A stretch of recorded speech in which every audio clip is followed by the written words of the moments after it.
Welcome everyone, this is your host Abraham L. Jaguar, a professional game master.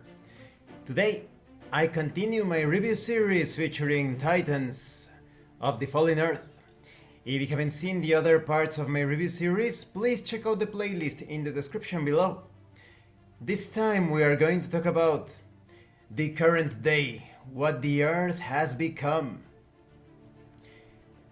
This is a mecha versus kaiju in a post-apocalyptic setting. So get ready for some dystopian situations. 5 years have passed since the end war that swallowed human civilization.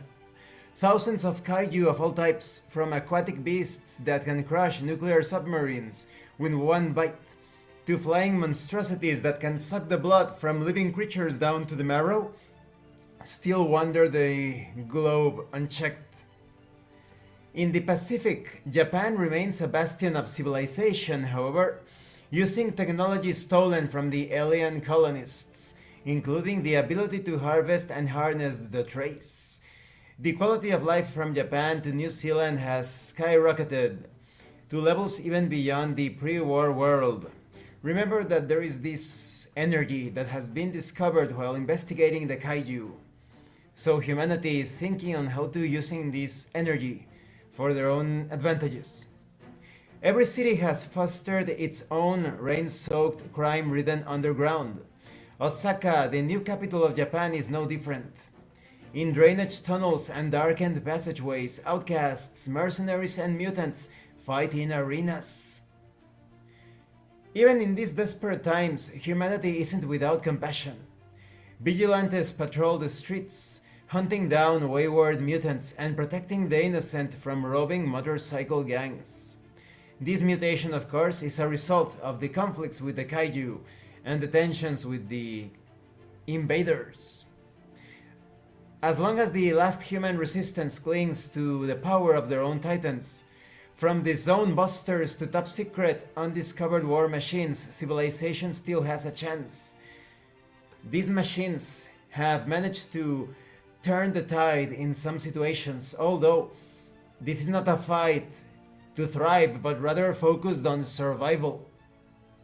Now, when it comes to the order of transcendent Earth, sulking and scheming far away in a place so freezing and radioactive that no human could survive there for more than a few hours, the Bulgrax, the invaders, the would-be colonists, slowly revealed their dominion over Earth. With their neurotransmitters smashed, they have been forced to learn new ways of harnessing the kaiju to assault humanity.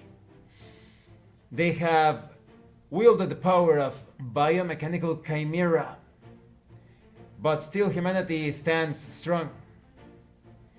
From their nearly featureless black titanic monoliths, hidden by cataclysmic whirlwinds of ice and trace-tainted debris, the Bulgrax monitor every corner of the world.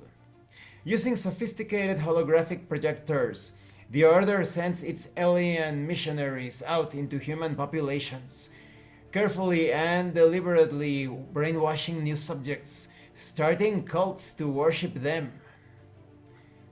Humankind can never truly rest while these extraterrestrial invaders and their twisted Order and followers still fester.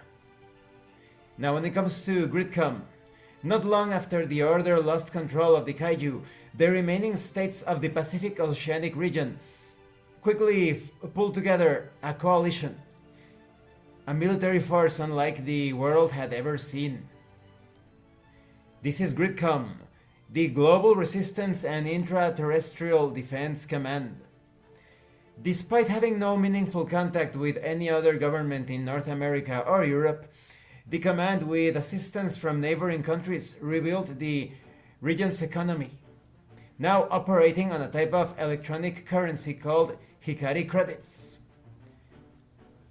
Therefore, Osaka became the first and the largest of the standing human fortress cities, the last bastions and beacons of hope for human civilization. It was here in Osaka, Alpha, that massive processing facilities were constructed for restoring and retrofitting the heavy lifters into the zone busters, the mecha, that Gridcom uses to fight the kaiju. In the beginning, Gridcom was just a military organization, but now it's grown into a behemoth with many heads. In the fortress cities, Gridcom isn't the only force maintaining control, however.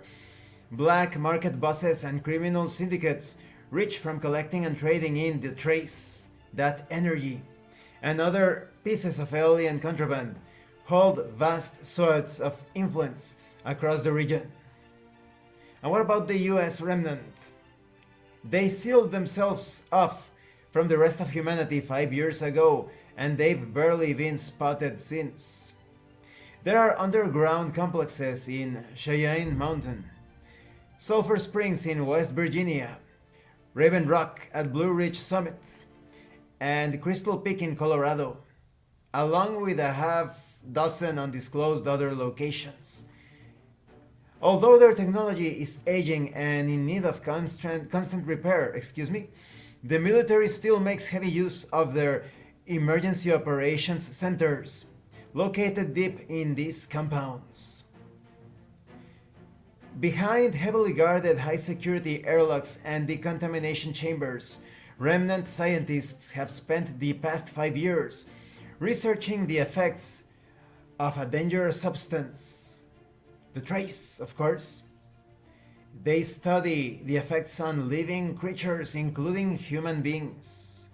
One day, the US remnant might return to reclaim the colorful land it called home, but until then, these havens are just dim points of resistance in a world gone mad. And this concludes this part of the review series. In the next part, we are going to talk about character basics. The situation is very complex and nuanced, but at its core, it's very simple. The trace contamination is also a source for changes and mutations, whether intentional or accidental. And you have the major threat of the kaiju and the invaders that are pulling the strings, although sometimes they are choked by their own strings, as the kaiju cannot be easily controlled. Thank you for watching this part of the review series. Don't forget to leave a like, comment and subscribe. And thank you so much to those of you that are going the extra mile to support the channel. If anyone else wishes to further support the channel, consider joining as a member using the Super Thanks button. Take a look at the information in the description and in the pinned comment. This has been your host, Abraham L. Jaguar, a professional game master. And remember, roleplay solves everything. Once again, thank you and see you later.